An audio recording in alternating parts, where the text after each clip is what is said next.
Fala, senhores, tranquilo, Kadar na área. Troca de ideia de hoje vai ser sobre a história do crime da RJ. Essa aula seria pro curso de criminologia, que faz parte do meu curso de sobrevivência urbana, né? Que eu disponibilizo para que todo mundo que queira cuidar da própria segurança, cuidar do seu patrimônio, cuidar da sua família, aprenda a gerir segurança. É um curso com diversas soluções, né? Enfim, é uma aula que seria pro curso, né? A gente fez uma campanha aí de apoio, de arrecadação para o luto dos policiais falecidos. Então eu vou contribuir para quem comprou o curso com essa aula. Então temporariamente, mas devido, eu percebi que muita gente ficou interessada no tema segurança pública e muita gente que não entende está dando opinião. E aí eu me sinto um pouco culpado, já que eu tenho conhecimento, eu tenho entendimento e eu não tá ajudando as pessoas a esclarecer. Percebo que muita gente tem boa intenção, mas muita gente, por não entender a realidade, acaba emitindo opiniões erradas, absorvendo comportamentos errados, aceitando ideias erradas. E aí entende uma coisa, eu sou operador, eu sou militar há 20 anos. Às vezes, o militar ele fica um pouco incomodado quando pessoas que não entendem dão opinião. Por uma coisa muito simples. E aí eu peço que vocês tenham paciência quando você vê um militar reclamando assim que você não deveria dar opinião. A nossa lei é muito subjetiva. O meu policial, todas as ações que eu faço, eu respondo sozinho. Eu vou por ordem do Estado, eu tenho uma ordem de serviço, uma ordem do meu comandante, eu tenho uma ordem legal prevista a minha operação, mas qualquer resultado que eu tenha lá e eu vá registrar na delegacia, eu respondo pelo ato sozinho. E como a nossa lei é muito subjetiva, é muito criteriosa para quem avalia, decidir se aquilo dali é condenável ou não, doloso ou não, não tem uma coisa expressa, clara. São palavras que deixam um tom de avaliação. Uma opinião errada pode condenar um policial. Uma manchete de jornal que o jornalista faz com clickbait para chamar a notícia, pode ser a capa de um processo para acabar com uma carreira. E muitas vezes as pessoas vão apoiar porque não tem conhecimento da realidade. Então assim, o policial às vezes ele fica incomodado com a opinião, porque muita gente que não está correndo risco por essa missão vai condenar ele. E ele que está pagando aquilo, está pagando o preço, ainda tem esse júdice. Essa profissão, cara, se for por reconhecimento, não vale a pena. Porque, no geral, as pessoas vão te criticar. Você vai fazer uma ocorrência como essa que teve agora, do dia 29, e você ainda vai ter que responder, vai ser atacado, tu vai ver pessoas que, não estão se arriscando para salvar o próximo, te condenando. E, às vezes, muita gente vai junto com essas pessoas porque não tem conhecimento da realidade. Então, hoje, né, eu vou tentar aqui, vou trazer para vocês a história de como evoluiu o crime no Rio de Janeiro. Tudo que está aqui, você pode pesquisar nos anuários, nos jornais, fonte de pesquisa. A minha capacidade de operador me permite dar um verniz nas coisas. Tirar o que é ilusório, tirar o que é ideológico. E aqui você vai ter a explicação seca como desenvolver o crime. O crime não começou como ele está hoje. Um bonde, ele começou muito pequeno e por mal gestão política, ele foi desdobrando. Sabe, negligência do Estado, sabe, interesses escusos de grupos, né, que se alimentam tanto da pobreza, tanto da miséria, tanto da dificuldade do morador. Então, ele não começa como está. Então, a ideia dessa aula é te mostrar como ele evoluiu. E aí você tira a sua opinião. Você avalia por que cada personagem toma as coisas. Eu vou te explicar algumas coisas teóricas sobre criminologia e vou batendo os fatos com você para você entendendo como começou a evolução. E aí você vai entender por que o Rio de Janeiro está como está. A gente vive aqui uma guerra urbana. Quem nega isso, nega a verdade. É quase uma esquizofrenia. Alguns são iludidos, outros têm interesse. É interessante para algumas pessoas ter um curral eleitoral. É interessante para algumas pessoas tirar proveito da desgraça da população que fica refém. Então, peço que você faça a sua própria avaliação. Escolha o seu lado. Para mim, que conheço a verdade, chega a parecer absurdo que eu precise explicar, que eu precise defender um policial que combate um criminoso. Para mim, soa absurdo, sabe? Se você explicar isso para uma criança, ela vai falar, ué, mas ele não é criminoso? Ele não faz mal às pessoas? Ele não trafica, estupra e mata? Combater ele não é o certo? Relativamente não. Cara, é um absurdo. Então, a ideia da aula de hoje é passar um verniz nisso. E aí, cara, retenha o que for bom e tire suas próprias conclusões. Eu vou passar os fatos, amarrados com a experiência de quem viveu. Para mim, me soa muito absurdo alguém querer se posicionar como especialista em segurança pública sem nunca ter pisado onde eu pisei. Sem nunca ter exercido a segurança pública. Então, assim, para mim, só pode ser especialista de quem a exerce. Mas é uma falha da polícia. É um erro da polícia que, infelizmente, a gente não se posiciona muito. A gente é muito cumpridor.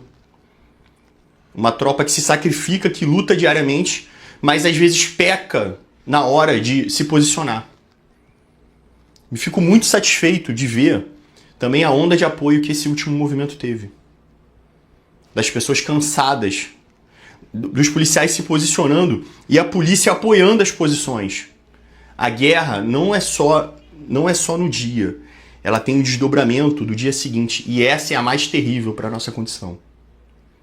Quando a gente estuda a evolução das guerras, a gente sabe, livro do Coronel Visacro, um especialista no tema, sóbrio, sensato, vale a leitura para quem quiser entender a evolução da guerra da informação. Quem ganha a guerra da informação ganha o monopólio da guerra, de poder fazer o que precisar. A polícia por muito tempo se omitiu. Hoje, com o apoio da internet, ela está podendo reverter algumas posições que antes eram opressoras a ela. Mostrar para a opinião pública, quando você vê a condição que o policial combate, as pessoas me param e falam, cara, essa era a realidade que vocês enfrentavam? Que vocês enfrentam? Eu falei, constantemente. Poucas foram filmadas. Constantemente é isso. E mesmo nessa condição, alguém aponta o dedo para dizer que o policial está errado em combater o criminoso. Não vale a pena essa guerra. Aí eu pergunto, um criminoso entra para matar sua família. Vale a pena você reagir? Acho absurdo alguém dizer que não vale, né? Acho que todo mundo vai concordar comigo, é unânime que vale. Ué, vale defender a sua família, mas não vale defender a família daquela comunidade que é oprimida pelo tráfico, que tem o direito cerceado, que tem que aturar baile funk até altas horas, que perde às vezes suas filhas pro mercado promíscuo que o traficante toma. Para dos outros não vale a pena, para sua vale? Então assim, me soa muito hipócrita, muito cretino esse argumento. Não tem como fazer valer o preço da liberdade, o preço do direito de escolher, o preço de ir e vir. Quanto vale isso? Então essa guerra vale a pena. Ah, mas não é efetiva. Tomou banho hoje, filho? Tomou. Não me parece efetivo, tu tem que tomar amanhã de novo. Filho, não é porque uma coisa não é efetiva que ela não é necessária. A polícia está fazendo a parte dela, as outras não são da polícia. Então hoje eu espero deixar isso claro para você entender que seu banho, ele é necessário. Assim como as operações também são necessárias. E qualquer um que queira criticar, eu só peço que tenha um bom senso de aplicar e fazer melhor. Tá com uma pedra. Você desarma um cara com fuzil, o cara usa fuzil por causa do ego do homem. Irmão, olha a mente distorcida. Misturando os problemas de gênero que tem na própria cabeça com uma realidade de guerra, de eficiência e sobrevivência. Eu vou deixar de usar uma coisa de sobrevivência e eficiência porque o meu ego me... Porra, tu é idiota. Está valendo a vida, cara. Hierarquia das coisas. Aristóteles já falou isso, ó. Minimamente tem que saber isso. Mas essas pessoas, quando eu cheguei na polícia, tinham um monopólio da posição de segurança pública. Arguíam sobre as estratégias que o policial usava. Questionava métodos. Davam aula nos cursos da polícia e você tinha que dizer amém. Então, assim, o nosso problema ele não está hoje porque a polícia... A gente nunca deixou a polícia fazer o que ela tinha que fazer. E mesmo que deixar, não é só a polícia que vai resolver isso. Vocês vão ver que não foi só a polícia que causou isso. A nossa polícia é extremamente eficiente. Tanto é eficiente que eu no BOPE recebi SEALs, recebi Rangers, recebi polícia francesa, acho que é LERAD. Eu recebi polícia do mundo inteiro, da Espanha.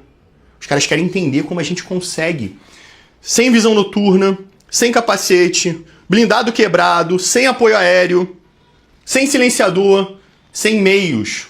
Como é que só o talento do guarda resolve a guerra? E a gente mostrou, mais uma vez, quem é o rei da guerra, quem é o rei do combate. Mesmo sem todo o suporte que deveria. Porque uma coisa que deveria ser cobrado é o seguinte: o não dar os meios necessários impediu que o blindado chegasse aos policiais feridos. Porque não conseguiu transfixar a cancela. Mas que um blindado das Forças Armadas conseguiria atravessar aquela cancela. Uma retroescavadeira blindada que as Forças Federais têm poderia ter tirado aquela cancela. Toda vez que você retira os meios de uma equipe, você esforça mais ela. Mas essa tropa é tão valente, é tão corajosa, é tão braba, que mesmo assim ela enfrenta. Vale a pena? A sensatez não pode ser usada aí. Quanto vale salvar uma vida? Quanto vale impor a uma pessoa cruel e covarde o limite? Quanto vale defender a liberdade? A ética utilitarista de valer a pena é cretina, é oportuna. Então, é hipócrita.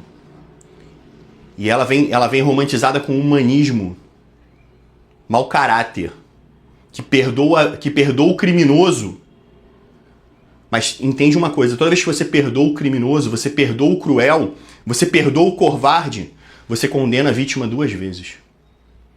Pergunta para as pessoas que foram vítimas de violência e que seus criminosos já estão soltos, como é que é a vida delas? Elas ficam presas. Eu tenho uma seguidora que um arrombado matou a irmã dela. O cara tá solto. Ela se sente presa. Eu dei um curso meu pra ela. Eu não posso tomar conta da vida dela. Eu posso cuidar da minha família. Eu treinei pra isso. Mas aqueles que eu não posso cuidar, eu tento ensinar. E é o que a gente vai tentar fazer aqui hoje. Vamos lá, desabafo. Vamos começar. Cara, retém o que for bom, tá? Mas tudo que tá aqui é baseado em estudo. No curso de criminologia, que é R$140, você aprofunda isso aqui, tá? Foi meu primeiro curso, então é um cadá magrelo, é um cadá ainda com dúvida aqui pra falar, o microfone não é o melhor, mas tem muito... Confia na mensagem. A mensagem que tem no curso de criminologia, que não é um curso pra você ir responder na faculdade, porque quem vai te avaliar não é um operador, é alguém lá, né, ideologicamente misturado, mas é um curso de criminologia aplicável. Para você entender como funciona a mente do criminoso, para você entender qual é o modus operandi, para você entender como se proteger de cada um. Tá? É a introdução para o curso de sobrevivência. Mas fica aí, que você vai aprender muito hoje. Desculpa. Cara, primeiro, a gente precisa entender como funciona a tomada de decisão de todo mundo. Tá? Isso aqui já é batido no curso, mas eu vou tentar resumir aqui. Tudo que você vai fazer, filho, tanto você, o criminoso, quanto o leão, quanto o cachorro, passe por um triângulo. Eu falo que é o triângulo de decisão. Primeiro, crença e cultura tem que ser favorável. Então, assim, caiu essa caneta no chão. Essa caneta não é minha. Eu tenho uma crença ou cultura que me permite pegar o que não é meu? Tenho. Então a gente tem o primeiro X. Segundo X, medo ou risco. Alguma coisa, quando eu pegar essa caneta, me causa medo ou risco? Seja reprovação social, seja lei, seja o dono dela que é mais forte que eu. Não tem ninguém vendo, só tô eu e o crime. Então eu tenho o segundo X favorável. Terceiro X favorável. É oportuno? Ninguém tá olhando, caiu aqui, só eu tô vendo. Se tornou oportuno. Certo? Aí eu pego. Tudo que é feito baseado no triângulo de tomada de decisão. Então, quando eu te dou um soco, filho, e pra tudo na vida, tá, filho? Mas a gente vai estudar pra criminologia. Quando eu te dou um soco, quer dizer que eu tenho uma crença ou cultura favorável, quer dizer que eu não tenho medo ou risco, quer dizer que foi oportuno eu te dar o soco. Isso quer dizer que toda vez que for oportuno, que eu achar que é válido, eu vou te dar o soco de novo. E aí fica uma coisa para as meninas. Se um agressor fez algo contra você e nada mudou na crença ou cultura dele, nada causou medo ou risco nele, ele já te mostrou que ele é capaz de fazer toda vez que for oportuno. Foi oportuno quando ele, e eu já vi isso, o cara cheirou, foi tentar ter relação sexual, broxou, espancou a mulher. Toda vez que ele tiver uma falha sexual e ele achar que a culpa é dela, ele vai espancá-la de novo. Se nada mudar na crença ou risco. Agora dá um exemplo. Pra mim, é inconcebível roubar. Você pode botar a pena que for roubar dos outros. Pra mim não vai mudar nada. Pra mim é inconcebível. Acredito, espero que pra todos vocês também. Então, por mais que a caneta caia aqui, por mais que você me demole ali no dinheiro, alguma coisa assim, aqui eu não tenho X. Aqui eu não tenho nada que me permita fazer isso. Então eu não vou fazer. Beleza, Cadá. Vamos lá. O criminoso, ele rouba fora da favela? Rouba. Por que ele não rouba na favela? Porque na comunidade, quem roubar, morte. Vale a pena roubar? Não vale, irmão. E muitas comunidades no Rio de Janeiro, elas têm características de não poder fechar a porta. Porque o criminoso, quando ele quer passar, ele precisa ter todas as portas abertas. Então você tem todas as coisas facilitadoras para poder ser oportuno roubar. Mas não tem roubo dentro da comunidade. Não tem roubo dentro da comunidade. Por quê? A pena é morte. Pode ser oportuno, pode ter a crença que permita, porque o cara já rouba, mas a pena é morte. Toda vez que você quebrar um X desse, não vai ter ação.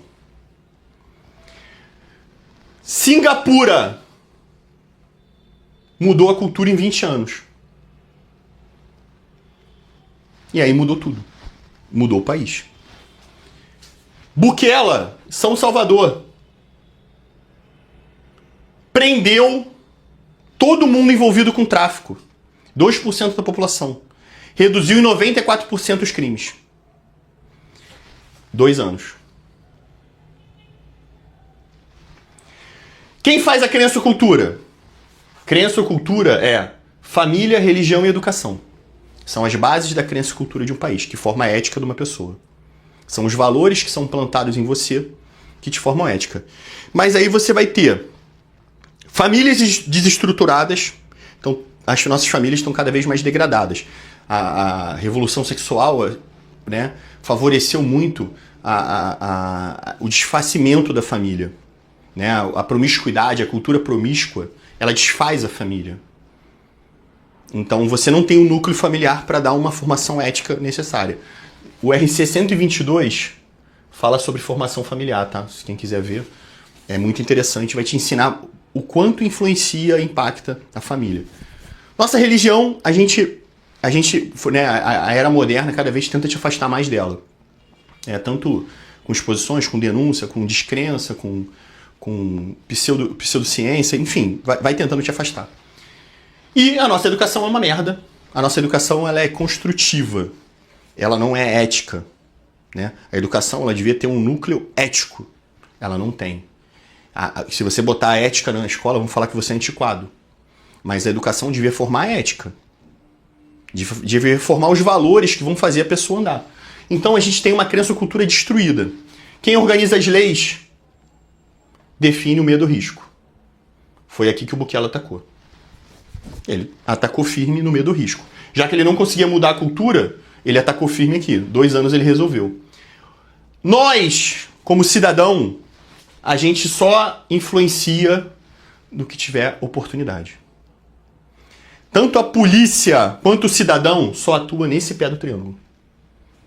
Então, A polícia estuda a mancha criminal e coloca uma viatura onde tem um crime normalmente. O criminoso não rouba ali hoje. Diminui a mancha criminal. A polícia reprime. Ela vai atuar oportunamente. O cara vai roubar, tem uma viatura da polícia. O cara vai roubar, o cidadão tem reflexo rápido. Dificultou. Oportunidade é a habilidade do assaltante mais a dificuldade causada. Só que é innatural você botar um policial em cada esquina e tomar conta de tudo. Você ainda vai ter um problema dentro da casa. Não dá pra polícia vigiar todo mundo. Isso é uma tentativa controladora que não é eficaz. Mas ela atua do jeito que pode, forçando. Então, a polícia, no sistema de crime, ela só trabalha aqui. Aqui é o nosso legislativo e aqui é a formação cultural do Estado.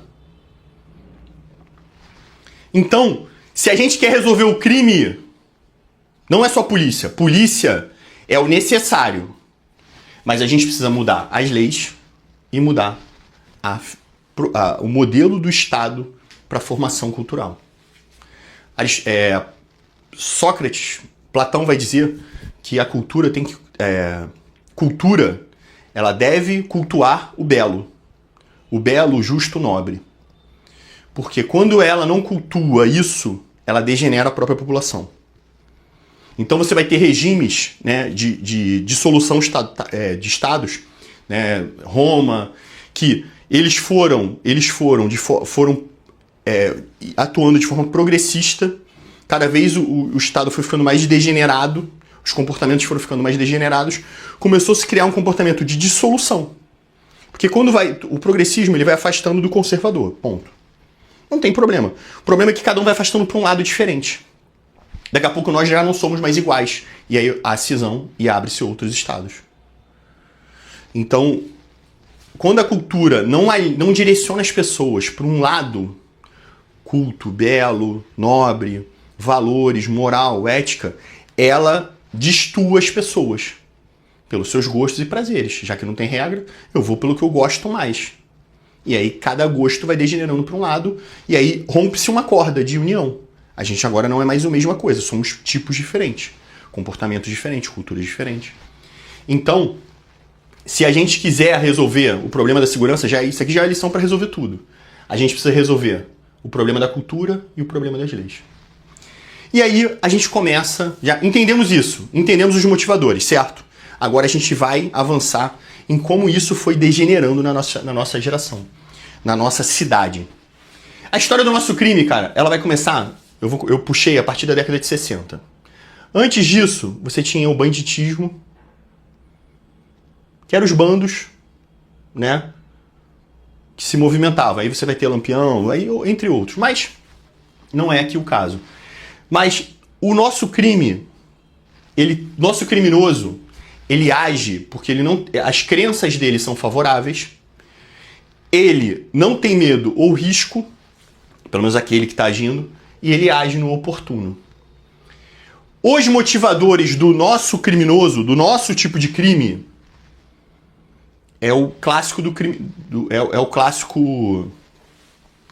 o crime clássico. Lucro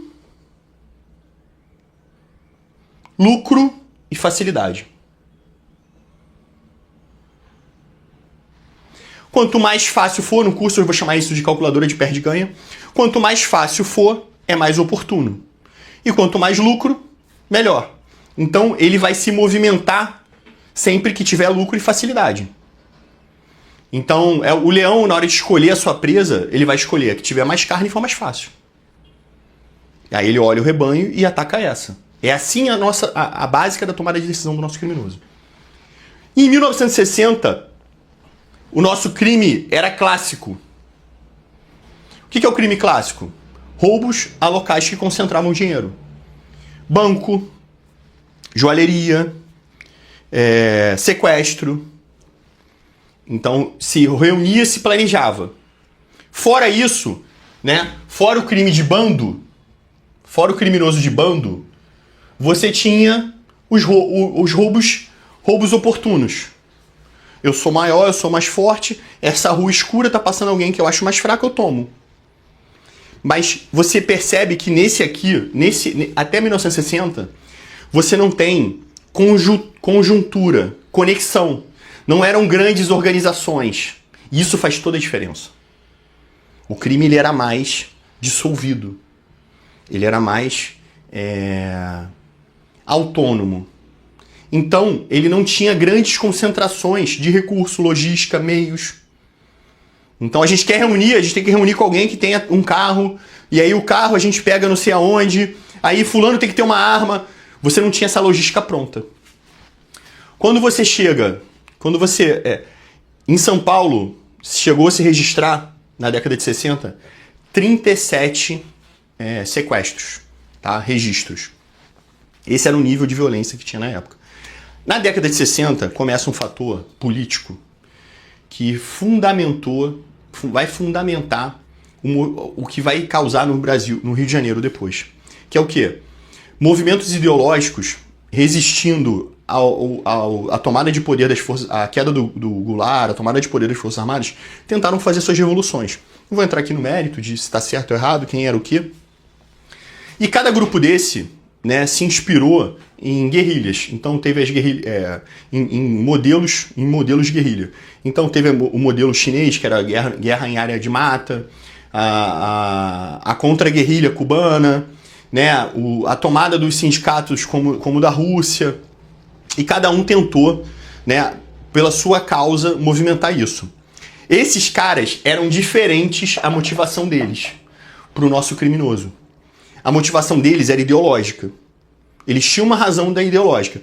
Eles precisavam de dinheiro, mas o dinheiro era um meio para a causa. Não é igual ao nosso criminoso. O nosso criminoso, o assalto é um meio para o dinheiro. Para esse cara, o dinheiro era um meio para a causa. Então, às vezes, ele era playboy e não precisava roubar. Ele botava dinheiro da família. O que precisava, metia a mão e roubava. Mas não era por roubar. Tinha uma ética aí, entendeu? A parada dele não era roubar. A parada dele era tomar o recurso porque ele precisava para a causa. Então ele distorcia a ética dele. Quando esses caras começam a ser presos, eles vão parar todos juntos. Tanto o criminoso comum, né, que só fazia por motivação de dinheiro, mais esses caras. E isso causou uma troca um network, vamos dizer assim, nos presídios. O criminoso de guerrilha, ele tinha uma organização melhor. Ele tinha organização do bando, ele tinha um pouco de estratégia, ele tinha direção. O criminoso normal, ele tinha disposição, mas ele não tinha essa visão de mercado. E aí ele percebe, se eu tiver um bando, eu não tomo baque dos outros bandos. Quando eu disputar alguma coisa. E aí eles começam a se conectar. Eles começam a migrar um para outro. Contudo, o criminoso de guerrilha, ele não se mistura para crime normal. Mas o criminoso normal, ele absorve muitas dessas coisas do crime de guerrilha. E aí você tem a fundação, né, na década de 70, na rebelião de Ilha Grande, da Falange Vermelha. Que foi um movimento onde na Ilha Grande se misturou os presos e teve o começo, o início dos crimes de facção.